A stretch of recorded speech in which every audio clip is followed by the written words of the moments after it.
Hi guys, welcome to my YouTube channel, welcome to my YouTube family. मैं दिल से आपका हार्दिक हार्दिक स्वागत है। आशा करती हूँ आप सब बहुत अच्छे, स्वस्थ एंड बहुत अच्छे होंगे। और मैं आज आपके साथ फिर से लेके आई हूँ एक मोटिवेशन वीडियो। ठीक है, अब वो पिछला वाला टॉपिक भी जो मैंने डाला था, आई होप सो वो सब लोगों को बहुत अच्छा लगा। तो सोचती हूँ ये वाला भी अच्छा लगेगा, क्योंकि जो जो मेरे मन में होता है वही आपसे शेयर करती हूँ। तो शाम से लेके वो टॉपिक चल रहा था, तो मैं अभी कोई प्रिपरेशन नहीं करके आई हूँ। जो मन में है वही बोलूँगी। पता नहीं कहाँ से कहाँ तक बोल पाऊँगी, जितना भी बोल पाऊँ प्लीज़ सुन लीजिएगा। ओके, तो ये मेरा टॉपिक फिर से ही भगवान के ऊपर है और कुदरत के ऊपर भी है ना। तो आप सुनिएगा बड़े ध्यान से, सुकून से। ओके, आशा करूँगी आपको पसंद आए। मैं एक चीज़ ये बोलूँगी, इस टॉपिक का नाम भी मैं ही रखूँगी। जब जब हम उसको भूलेंगे तब तब वो हमें याद दिलाएगा कि मैं हूँ इस दुनिया में। जब जब कुदरत से खेलेंगे, जब जब कुदरत याद दिलाएगी कि मैं हूँ इस दुनिया में। अब आप सोच रहे होंगे मैं ऐसा टॉपिक क्यों लेके आई हूँ। आज मेरे किसी एक फ्रेंड से बात हो रही थी, तो कोरोना पे ही बात निकली, तो मैंने सोचा यार ये वाला टॉपिक भी डालूँगी। अच्छा, आप लोग याद करिए जब कोरोना हुआ था, ठीक है, दिमाग से सोचना। जानती हूँ बहुत लोगों के दिमाग हैं बहुत अच्छे हैं, पर कई बार अपन नहीं सोचते। ये सोचिए, जब कोरोना हुआ था तो सब इंसानों में बीमारी फैली हुई थी, किसी जानवर में नहीं। क्यों? कभी किसी ने क्वेश्चन किया? नहीं। जानवर को तो ज़्यादा होनी चाहिए थी, पर नहीं हुई। किसको हुई? इंसानों को हुई। ऐसा नहीं कि ये इंसान के द्वारा ही फैली हुई बीमारी है, मैं इस चीज़ से एग्री हूँ। कि जो भी था, नाम नहीं लूँगी, चाइना के जो सब सुनने में आया था कि वहाँ पे कुछ थे तो उन्होंने करा था इसलिए फैली थी, तो वाकई वो तो गलती उससे हुई है, उस देश से। वो देश हमारा दोषी है, हमारी इंडिया का तो ख़ास तौर से है। पूरी ही वर्ल्ड ऑफ का जो हानि हुई है उस देश को ही बोलेंगे। तो जो भी था सबको, मतलब सबको उसका हर्जाना भरना पड़ा। पर कभी ये सोचा सबने कि वो जानवर को नहीं हुई, इंसान को हुई। हुई अच्छे सबके, पता नहीं कितना किसका करोड़ों का लॉस हो गया, किसका कुछ हो गया, वो घर पे बैठ गए। हुआ था ना। अच्छे अच्छे लोगों को मानना पड़ा कि हाँ इस दुनिया में यार भगवान है, भगवान से बड़ी कोई ताकत नहीं, और वाकई वो है ना। उस पीरियड टाइम में सबको एहसास करा दिया उसने कि मैं हूँ। क्योंकि लोग जब जब धरती पे उसको मनुष्य भूलेगा, जब जब वो याद दिलाएगा कि मैं हूँ, तो उस टाइम भी जब जब धर्म पे अधर्म बढ़ेगा, तो धर्म याद दिलाएगा कि मैं हूँ, अधर्म बढ़ा नहीं है। क्योंकि सब यही सोचते हैं कि कौन देख रहा है, पर कभी भी ये नहीं सोचते कि शायद उसकी आंखें देख रही जिसकी करोड़ों आंखें। तो ऐसा होता है ना। क्या क्या नहीं हुआ कोरोना पीरियड में, कितने टाइम से नदियाँ साफ नहीं हुई थी, कितने टाइम से वैज्ञानिक लोग रास्ता देख रहे थे कि यार कुछ तो हो, हम नदियाँ साफ करेंगे। क्या हुआ? भगवान ने खट्टाई, भगवान ने क्या, इंसान के कर्म, सब अपन ने कर्म ही किए थे जो अपन सबको हर्जाना भुगतना पड़ा, है ना। तो सब घर में बैठ गए। कुदरत की ऐसी, कुदरत का ऐसा उसने खेल रचा, खुद ही नदियाँ साफ हो गई। पॉल्यूशन जो इतना बढ़ गया था, पॉल्यूशन कम हो गया, है ना। ग्लेशियर जो किसी पॉल्यूशन के चक्कर में जो पिघल रहे थे वो रुक गए। दूसरा, जो अपन ने सोचा नहीं था वो चीज़ें अच्छी हुई। तो बुरे के साथ कुछ भगवान ने तो नहीं, समय ने कुछ बुरे के साथ कुछ अच्छा भी किया, है ना। तो जब जब अधर्म, कोई ऐसा नहीं कि हम कुदरत को छेड़ रहे हैं, हर आए दिन कुदरत को छेड़ना ही तो है, और क्या है। जगह जगह जब से जितनी, मतलब हम लोगों के लिए फैसिलिटी बढ़ी है ना, उतनी ही देश की जनसंख्या को नुकसान भी हुआ है। जगह जगह जो टावर लगाए हैं, किसी को किसी हद तक तो बहुत लोगों को पता होगा उसकी जो रेडिएशन पावर निकलती है वो कितनी हार्मफुल है, स्पेशली प्रेग्नेंट लेडीज़ के लिए, और छोटे छोटे बच्चों के लिए, और बुजुर्गों के लिए। तो आज इस दुनिया में सब अपना ही अपना फ़ायदा सोचते हैं, पर ये नहीं सोचते कि शायद वो देख रहा है, वो बैठा है कहीं। तो इसलिए जब जब कुदरत के साथ खिलवाड़ करेंगे जब जब वो याद दिलाएगा कि मैं हूँ। हुआ था ना, उत्तराखंड का भी हमारे सामने एक एग्जाम्पल है, हुआ था ना। वहाँ पे भी एक माता की तस्वीर थी, वो हटाने की किसी ने कोशिश करी कि सब प्रलय आ गया। तो जब जब कुदरत को उंगली दिखाओगे, जब जब वो तुम्हें दिखाएगी कि मैं कुछ ना, मैं तो हूँ, मेरे से बड़े नहीं हो तुम। इंसान क्या है, आज इतना मगरूर हो गया है, इतना घमंड में चूर हो गया है, कई इंसानों को इतना घमंड आ गया है कि वो सोचता है मैं ही हूँ। मालिक से भी बड़ा उसने शायद खुद को औहदा दे दिया है। पर यार एक चीज़ बता दूं, उन लोगों के लिए जो घमंड में चूर है, मैं तो भली कैमरे के सामने ऊपर खुला सच बोलती हूँ, तुम आज इतने घमंड में चूर हो, तुम्हें पता है वो जिस तरह तुमने उसने तुम्हें दिया है ना, वो यूं चुटकी बजाते तुमसे छीन भी सकता है। फिर क्या करोगे? फिर किस चीज़ पे उछलोगे कि मेरे पास सब है? क्योंकि कई लोगों के पास आज पैसा है ना, तो उनके पास दिल नहीं है। क्यों नहीं है? रास्ते पे एक भिखारी बैठे हुए को भी वो कुछ देना सही नहीं समझते। कार के यहाँ बेचारा वो हाथ फैला के मांग रहे हैं ना, अमीरों के शीशे लग जाते हैं, पर गरीबों को कुछ नहीं दिया जाता। क्या करेगा यार? तुम इतनी दौलत है, कहाँ लेके जाओगे इतनी दौलत को? कहीं लेके जाओगे? नहीं। पर तुम्हारी जैसे 10 रुपए नहीं निकलने किसी गरीब के लिए। हाँ, अपनी वाहवाही लूटने के लिए मंदिरों में दान करेंगे, ट्रस्ट में देंगे, पर नहीं, गरीब को नहीं देना है। तो यार मंदिर में भी उस भगवान को भी दान दोगे ना, तो भी वो तुम्हारा एक्सेप्ट नहीं करेगा अगर किसी गरीब को नहीं दोगे।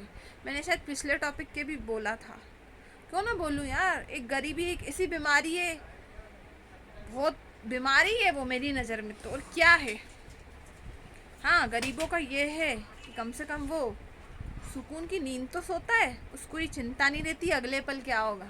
अमीर को तो सुकून की नींद नहीं मिलती, वो ये सोचता है कि यार मेरा क्या होगा, मेरे बिजनेस का क्या होगा। क्योंकि आज रेस ही इतनी लगी हुई है, वो संतुष्ट ही नहीं है, किसी चीज़ के ऊपर संतुष्ट नहीं है। एक इंसान अगर उसके पास इतना है तो वो सोच रहा और आ जाए, इतना आ जाए कि शायद मेरा समय में, मतलब पहले के लोग अच्छे थे, क्या बोलते थे, साईं जी इतना दीजिए जामे कुटुम समाए, मैं भी भूखा न रहूं, कोई संत भी भूखा न जाए। पर आजकल तो ये है कि कोई दर पे आता है तो उसको लोग देना पसंद नहीं करते। चल चल जा, आगे जा, तेरे जैसे बहुत आते हैं, यही निकलता है कई लोगों के मुंह से, पर वो देते नहीं।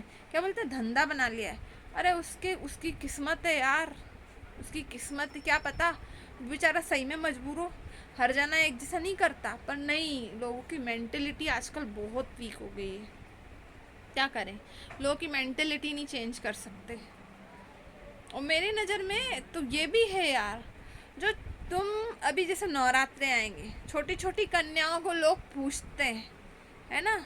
और कई इस दुनिया में ऐसे वेशी दरिंदे कि वो हवस के इतने पुजारी हैं, उनको 6 महीने क्या, 6 साल की क्या, 4 महीने की बच्ची नहीं दिखती। 6 महीने की बच्ची क्या होती है यार? फिर 6 महीने की बच्ची के साथ भी गलत करते ना, क्या है उसमें? फिर भी उसके साथ करते हैं ना। फिर तुम कंजका पूछते हो, उसी मंदिरों में उस बच्चियों के साथ जब गलत होता है, जब नहीं दिखता, उन लोगों को कितनी कैसी सज़ा मिलती होगी, मैं तो ये सोचती हूँ। तो ये भी तो कुदरत के साथ खेलना है ना, है। आज क्यों नहीं एक बहू और एक बेटी क्यों नहीं सेफ है? नहीं है ना सेफ, उसको बुरी नज़रों से देखा जाता है ना। क्यों देखा जाता है यार? उसको जीने का हक नहीं है? ये जैसे अभी मैं रेडी होके बैठी हूँ, रेडी होने का हक नहीं है? हैं, वो क्या काला पोत के घूमे रोड पे? अगर कोई सुंदर है या कोई अच्छा लग रहा है तो उसको हक नहीं है क्या यार कि वो अच्छे से घूम ले? आजकल तो इतना मॉडर्न ज़माना हो गया है। कई उनकी मेंटेलिटी ऐसी होती है कि हमें रिझाने के लिए कर रही है। अरे क्यों तुम्हें रिझाने के लिए करेगी यार? उसका शौक है, उसकी हॉबी है, अगर वो ऐसे कपड़े पहन रही है तो उसमें भी कई लोगों की इतनी गंदी नज़र रहती है। तो यार जिनकी गंदी नज़र रहती है ना माँ और बहन बेटी पे, ध्यान रख लेना, तुम्हारे घर पे भी माँ बहन और बेटी है। उसको अपनी सेटिंग बनाने से पहले सोच लेना, तुम्हारे घर पे भी कोई माँ और बहन बेटी है। और किसी लड़की को गाली देने से पहले माँ बहन की सोच लेना कि तुम उस लड़की को गाली नहीं दे रहे, अपनी माँ बहन को दे रहे हो। कई लोग बहुत यूज़ करते हैं ना तेरे माँ की, तेरी बहन की, ध्यान रख लेना कि तुम्हारे घर पे भी तुम्हारी माँ और बहन और बेटी है, क्योंकि किसी के माँ बाप ने ये संस्कार नहीं सिखाए जो हम इतनी गंदी लैंग्वेज कई लोग यूज़ करते ना। तो यार मत करो ऐसा। मेरा तो उन लोगों से मानना है कि थोड़ा सा सुधर के चल लो, ज़्यादा अपने आप को मत चलाओ इतना। और ये मत भूलो, इस दुनिया में भगवान है। कई लोग बोलते हैं नहीं है भगवान, है, बहुत जगह पे है भगवान। भगवान एक एक दुनिया के सृष्टि की एक एक कण कण में है। उसको एक इतनी सी चींटी की भी परवाह रहती है कि उसने आज खाना खाया है कि नहीं खाया है। तो हम तो इतने बड़े इंसान होंगे, उसको हमारी कितनी है। तो भले तुम भगवान को भले हम भूल जाएं, पर भगवान नहीं भूलेगा। वो हमें हर समय आने पे याद दिलाएगा कि मैं हूँ। और भगवान है वाकई, आज भी है भगवान। भले चाहे कलयुग है, पर कलयुग में भी भगवान है। सच्चाई थी, हमेशा है और हमेशा रहेगी, वो चाहे कलयुग हो या कुछ भी हो। बल्कि कलयुग की एक ये महिमा है कि जितना सतयुग में नहीं लगता था ना नाम जब, खैर सतयुग की तो बात अलग थी, और क्यों नहीं लगता था गलत बोल रही हूँ मैं। कलयुग का महत्व तो नहीं बोलूँगी, पर कलयुग में भगवान का नाम लेने में उतनी शक्ति है कि सिर्फ तुमको एक पल लगेगा, उसको दिल से याद कर लो और वो तुम्हारे पास हाजिर हो जाएगा। हाँ तुम सोच, कई लोग बोलेंगे मैं ऐसा बोल रही हूँ। भगवान इन आँखों से नहीं दिखेंगे, भगवान दिखेंगे मन की आँखों से। तो यार उसको इस तरीके से याद कर लो तो वो तुम्हें आके दर्शन भी दे देगा, तुम्हारे साथ खड़ा हो जाएगा, तुम्हारा हाथ पकड़ के तुम्हारा सारथी बन के चलेगा। जैसे अर्जुन का सारथी बना था ना कन्हैया जी, ऐसे वो हमारे भी सारथी बनेंगे।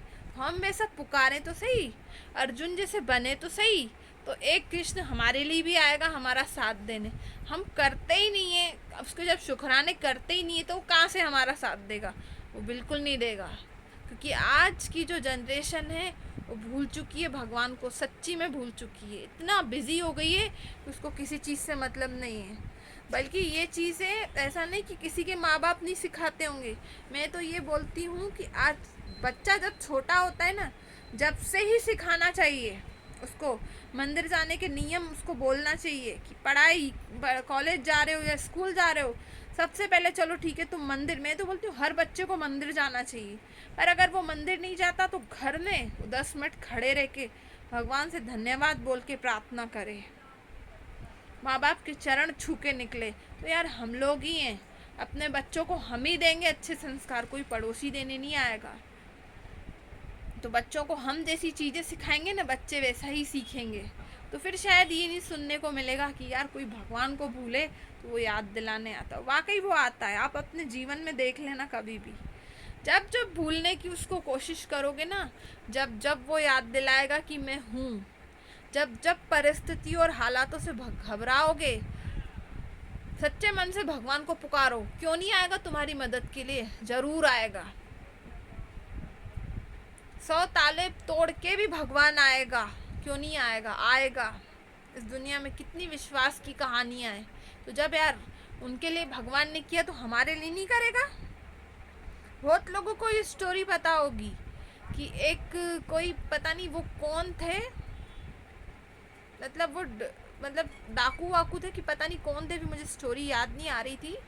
जो शिवरात्रि का पहर था और वो वहाँ बैठ गए बेलपत्री के पेड़ पे, और नीचे भोलेनाथ की पिंडी बनी हुई थी। वो पत्ते तोड़ तोड़ के उस पर डालते जाता है। तो भगवान भोलेनाथ तो इतने, महादेव शंभूनाथ की तो जितनी महिमा गाऊँ कम है। भगवान प्रकट हो गए, उसको दर्शन दिए, बोला तुझे क्या मांगना है तू मांग। तो भगवान उसके लिए आए ना, उसने यही बोला कि भगवान मैं तो कभी मैंने नहीं पूजा था आपको, तो आप कैसे आ गए? पर जो उस टाइम के पहर की महिमा थी ना, जो वो शिवरात्रि का लगा था 4 बजे का टाइम, और वो जब बेलपत्र डाल रहा था, तो भगवान ने उसको वरदान दिया। आज से मतलब वो भी कुछ बहुत ही शायद आगे चल के बहुत अच्छा उनको भगवान ने ऐसा वरदान दिया। मुझे पूरी स्टोरी याद नहीं आ रही, पर ये है कि उस टाइम तो वो ऐसी तोड़ तोड़ के डाल रहा था। पर बस भगवान की जिस पे महिमा हो जाए, प्रकट हो गए भोलेनाथ महाशंभू, वरदान दे दिया उसको, उसके कर्म थे। तो ये वाकई है यार, कुछ हमारे कर्म भी रहते हैं, कुछ हमारे पिछले जन्म के कर्म रहते हैं। कोई बेटे के रूप में लेने आता है, कोई पति के रूप में आता है, कोई ससुराल के रूप में लेने आता है। पर वो लेता ज़रूर है। तो उसको चाहे उसको रोने की बजाय हम हंस हंस के दे दें। तो भगवान देखो, तो भगवान के पहली बार शुक्राने करने चालू कर दो, तो भगवान क्यों नहीं सुनेगा। भगवान को भूलेंगे तो पर भगवान नहीं सुनेगा। पूरे दिन में उसको 10 मिनट भी नहीं देंगे तो नहीं सुनेगा। क्योंकि ये सिर्फ ये नहीं है कि कोरोना का हुआ था, जब बहुत सारी ऐसी चीज़ें हैं जो कुदरत प्रकृति से लोग खेलते हैं ना। आज हर जगह पे पेड़ काट दिए, इतने मकान बन गए, ये भी तो प्रकृति से खेलना है ना। तो जब हरियाली को बचाएंगे नहीं तो हम सांस कहाँ लेंगे। पॉल्यूशन तो बढ़ ही रहा है, तो हमारे आधे से ज़्यादा जनसंख्या की तो ऐसी ही मौत होगी। नदियों में कितना समझाया जाता है नदियों में कचरा मत डालो, फिर भी लोग डालते ना। लोग खुद में चेंज लाने को तैयार ही नहीं, तो क्या होगा, यही होगा आगे चल के। सत्यानाश तो हम अपने हाथों से खुद कर रहे हैं ना। तो जितना हो सके जो लोग हैं वो तो कवर कर सकते कि हर जगह जगह कचरा नहीं फैले। हाँ, ये सही है कि आजकल बहुत सफाई पर उस पर ध्यान दिया जाता है, पर देखा जाए ना इस दुनिया से कहीं ना कहीं इंसानियत धीरे धीरे करके ख़त्म होती जा रही, नहीं होती जा रही। रास्ते में कोई बंदा कहीं जा रहा हो, गिर गया हो और हम वहाँ से निकले, फिर भी उसको उठाना सही नहीं समझते कि कौन इनके लफड़ों में फंसेगा।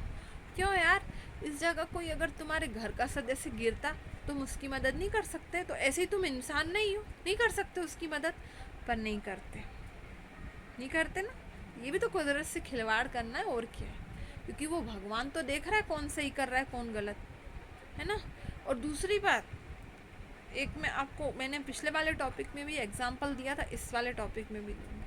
माँ है, माँ बाप का बोझ संतान उतार सकती है? नहीं। क्या करते हैं, उनको अनाथ, जब वो बुजुर्ग हो जाते हैं, जब उनकी बुद्धि बच्चे समान हो जाए, उनको संभालने की जगह उनको अनाथ आश्रम में छोड़ आते हैं ना। यही औलादे फिर कल को तुम्हारी भी तुम्हारे साथ ही करेंगी कि तुम बुजुर्ग हुए नहीं, अनाथ आश्रम में छोड़ के आ जाएंगी। यही अगर माँ बाप, हम जब पैदा होते, यही हमारे माँ बाप हमें किसी अनाथ आश्रम में छोड़ के आते, तो हमें ये आज जो सुकून मिला है माँ बाप के लिए, मिलता? कभी नहीं मिलता।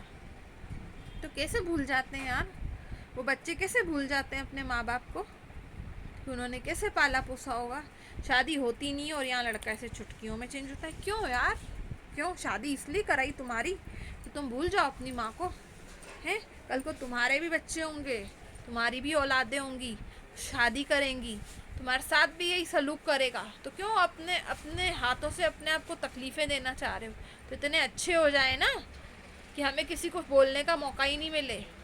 दुनिया में सब कुछ ना कुछ करके जाते तो हैं, तो क्यों ना हम ऐसा करके जाएं कि दुनिया हमें पीठ पीछे भी हमारी वाहवाही लूटे, हमें गालियाँ नहीं दे। कई लोग की आदत रहती है ना, है ना, करते हैं ना, माँ बाप के साथ बहुत बदतमीजी करना, आदतें पड़ गई तो माँ बाप लगने लग गए दुश्मन। क्यों यार, माँ बाप से बढ़कर हमारा दोस्त कोई भी नहीं है, पर पता नहीं क्यों नहीं समझती। औलादें आजकल की समझने को तैयार नहीं है, बहुएं आजकल समझने को तैयार नहीं है कि यार सास नहीं है, वो मेरी माँ है, तो ज़रा उसके साथ माँ की तरह चल तो लो। सास मत देखो ना, सोचो कि माँ है। हाँ, कई जगह ऐसा होता है कि बहू अगर बेटी भी बन जाती तो नहीं समझते, पर तुम तो अपना 100% दो। हमने दिया, नहीं दिया, देने से पहले ही उम्मीद हार जाते हैं ना, तो वो कैसे बनेगा? नर्क से स्वर्ग कैसे बनाओगे घर को अगर इतना हार जाओगे? इतना हार गए तो अपने बच्चों को क्या सीख देंगे? तो मुझे तो ये समझ में नहीं आता, हर इंसान की जीवन में मतलब हर चीज़ के सॉल्यूशन है। मैं हूँ ना, मेरे पास ही पता नहीं कैसे कैसे क्वेश्चंस आते हैं।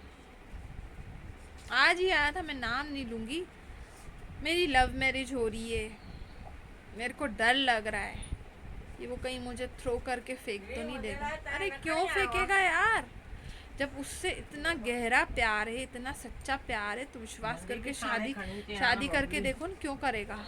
हमारे हाथ में ना कि हम उस रिश्ते को कैसा निभा रहे हैं। तो शादी करने से पहले इतना डर लग रहा है तो बाद में क्या निभाओगे? तो जब इतना डर लग रहा है तो फिर शादी करो ही मत। और जब तुम्हें उससे इतना प्यार है या उसको तुम्हें इतना प्यार है तो फिर काहे का डर है, तो करना ही नहीं चाहिए। तो मुझे तो समझ में ही नहीं आ रहा था कि मैं उसके सवाल का जवाब, तो मैंने बोला कि जब इतना भरोसा है उस पर तो थोड़ा भरोसा करके उससे शादी कर लो, है ना। क्या होगा, कुछ नहीं होगा।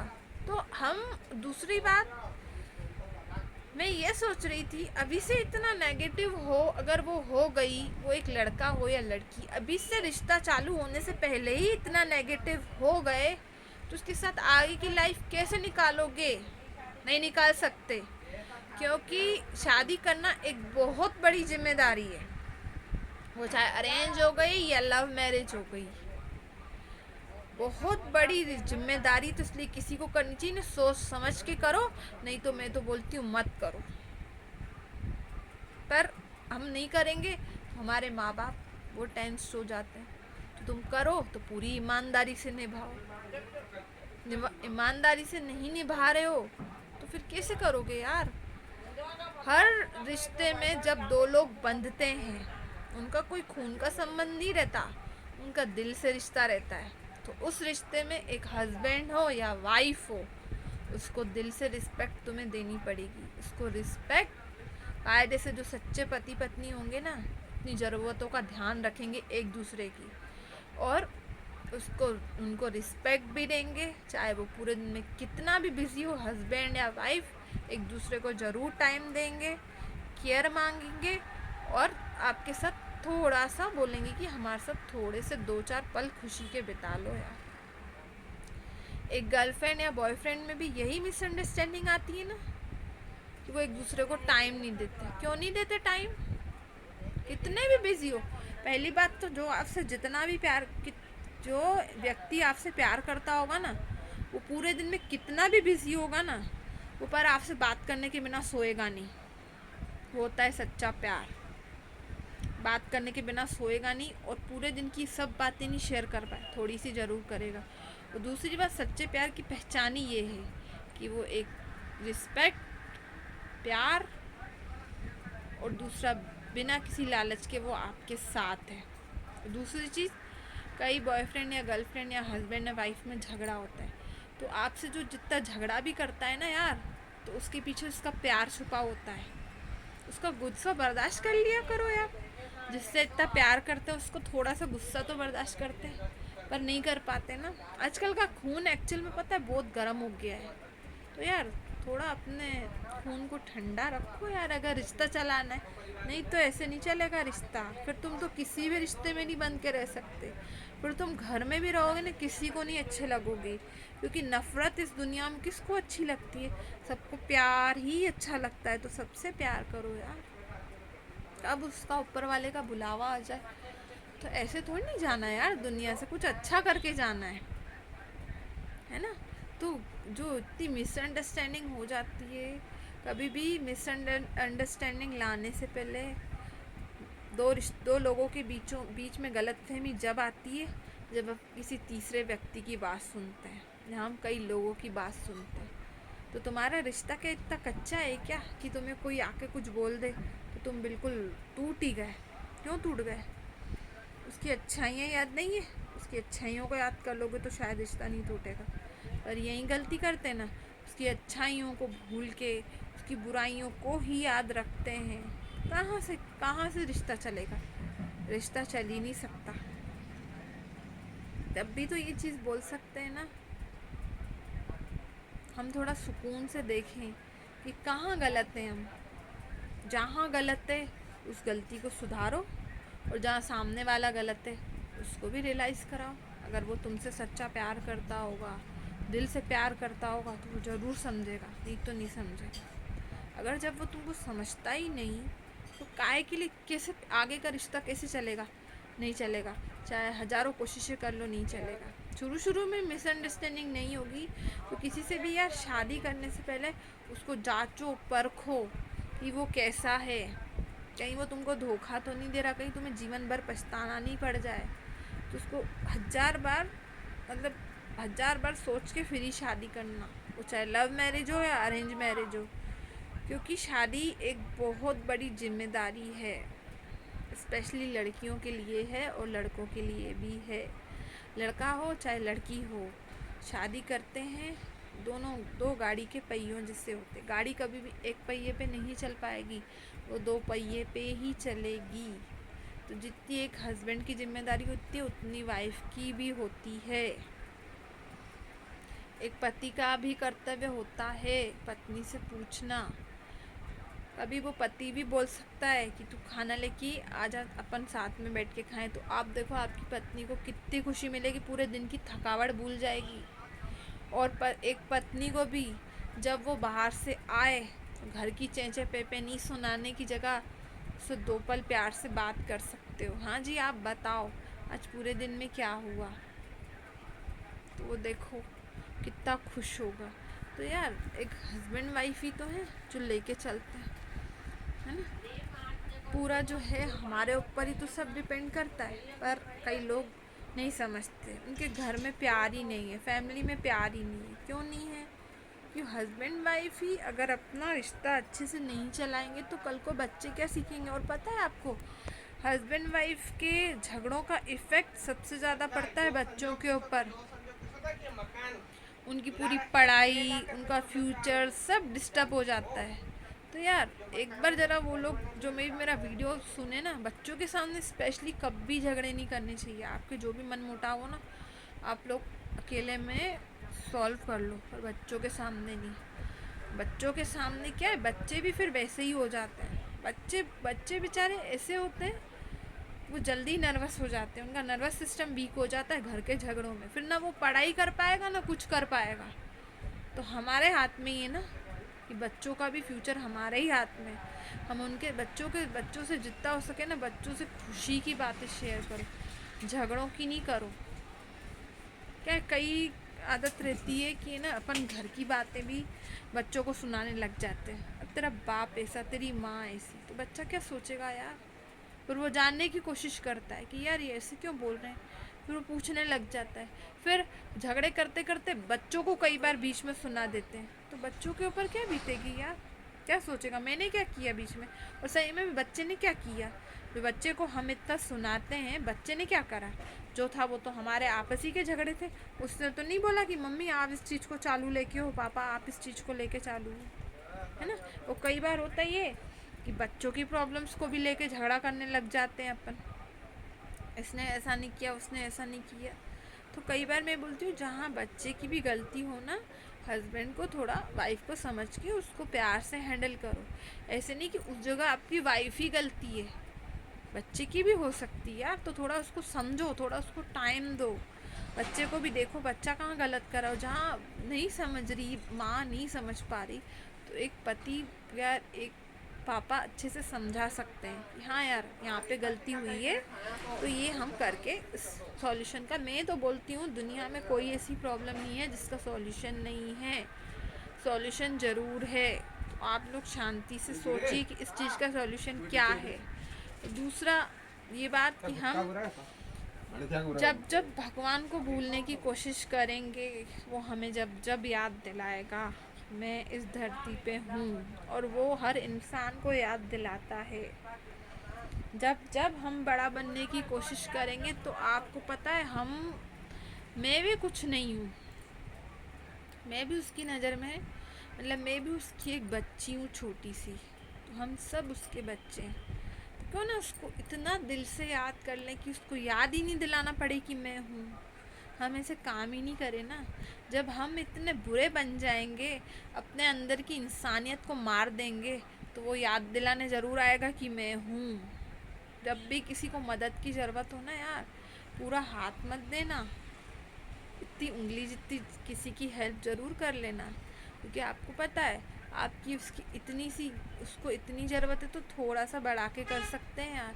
क्योंकि भगवान ने हमें बहुत दिया है, हम उन गरीबों से बहुत सुखी हैं जो हाथ हाथ फैला के नहीं मांगना पड़ता, हमें सुकून की रोटी मिल जाती है, मिलती है ना। और ऐसा नहीं कि वो नहीं देता, अपने अपने अपने मतलब अपने नसीब का सबको ही देता है।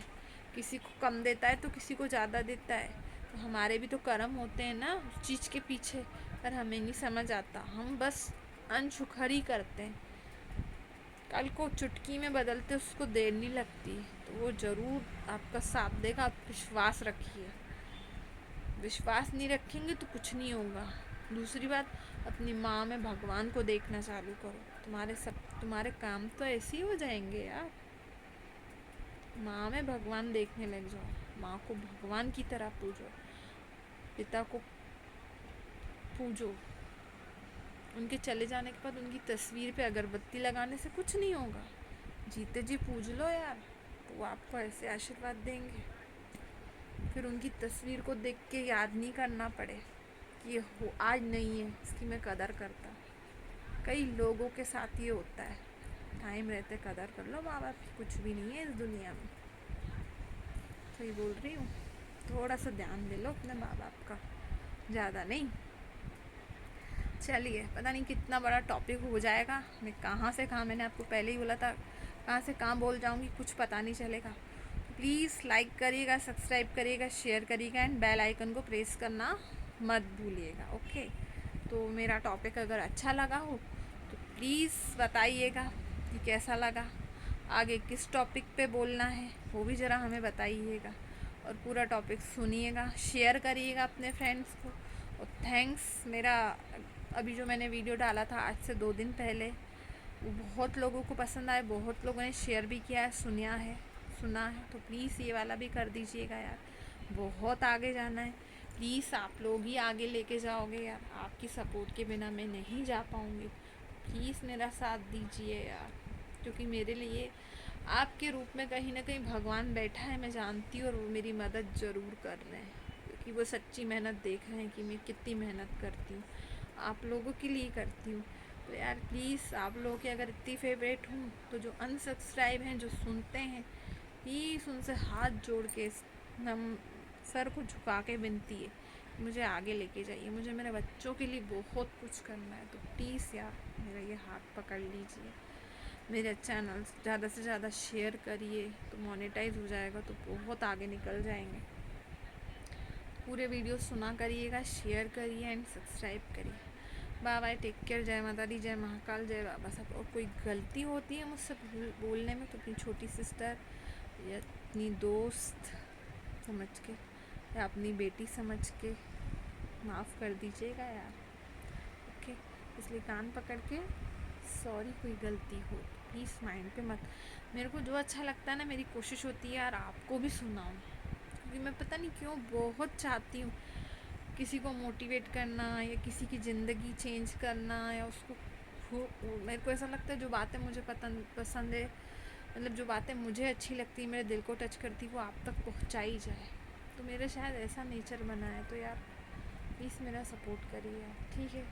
बाय बाय, टेक केयर, जय माता दी, जय महाकाल, जय बाबा साहब, लव यू। ध्यान रखिए अपने माँ बाप का बहुत सारा, उनको जोर से हक किया करो, उन्हें किस किया करो, उनको जो पसंद है उनको बना के खिलाया करो। हम अपने बॉयफ्रेंड या गर्लफ्रेंड को तो रोज़ देते ना, अपनी मम्मा को भी दिया करो, देखो कितनी खुश होगी वो, उसके चेहरे की हंसी है ना करोड़ों से भी ऊपर है। तो आप लोग सोचिए यार, हम ये सब कर सकते हैं, हमारे पास मम्मी है, हम कर सकते हैं, हम मम्मा के साथ भी करें, बहुत प्यार करें, देखो कितना सुकून मिलता है। दुनिया में किसी प्यार में सुकून नहीं जितना माँ के साथ है। तो माँ के साथ करके देखो, वो जो ज़रूरत है वो दे के देखो, ठीक है। चलिए बाय, टेक केयर, जय माता दी, जय महाकाल, जय बाबा, लव यू,